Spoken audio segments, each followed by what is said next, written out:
In the first segment of part one, we explored how naturally secure partners can unintentionally create harm when they don't understand what insecure attachment actually feels like. But not all secure people started out that way. Some became secure through deep healing, and that changes how they show up, especially in complex relationships. The earned secure partner, this is someone who didn't start secure. They may have been anxious, avoidant, or even fearful avoidant, but they did the inner work to heal. And now they show up with empathy, patience, and insight because they've lived through the pain and come out the other side.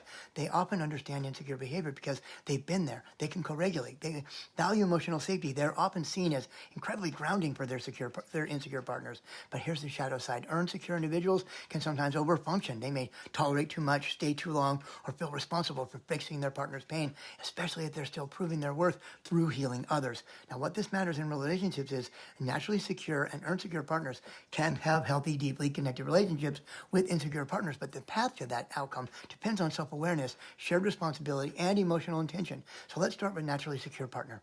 Naturally secure people are often quick to set boundaries when something feels emotionally unstable. And while boundary setting is healthy and necessary in any relationship, how those boundaries are communicated matters, especially when attachment wounds are involved. For someone with anxious attachment, clear boundaries can feel like abandonment if they aren't delivered with reassurance and emotional safety. For someone with avoidant attachment, those same boundaries might actually feel calming as long as they're framed with respect and not control. And with fearful avoidance, it can go either way. Boundaries might provide structure and safety, or they might trigger panic and shutdown, depending on how emotionally regulated the moment is. So yes, secure partners are often doing the right thing by drawing a line, but if they don't take the time to understand who they're in relationship with, even a healthy boundary can be misread as rejection or even punishment. Secure doesn't mean perfect. It means having the foundation to lead with both firmness and empathy. And the more you understand your partner's attachment needs, the better your boundaries can serve the relationship instead of pushing it further apart.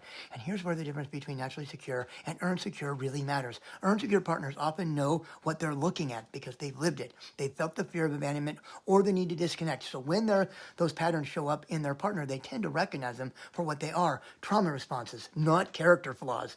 But for naturally secure partners, it's different. They may be emotionally stable and consistent, but they often have no frame of reference for the fear-driven behaviors that come with insecure attachment. Without that understanding, it's easy to misread reactivity as immaturity or emotional needs as manipulation. That's why secure partners, especially naturally secure ones, still need guidance, because steadiness isn't the same as fluency. You can't be emotionally grounded and still not understand what your partner truly needs. The difference between naturally secure and earned secure may not seem obvious at first, but in emotionally complex relationships, it changes everything. One leads with steadiness, the other leads with understanding, and both still have more to learn. Tomorrow in segment 3, we're going to talk about secure partners, natural or earned, and what they can actually do to build safe, healing relationships with insecure partners.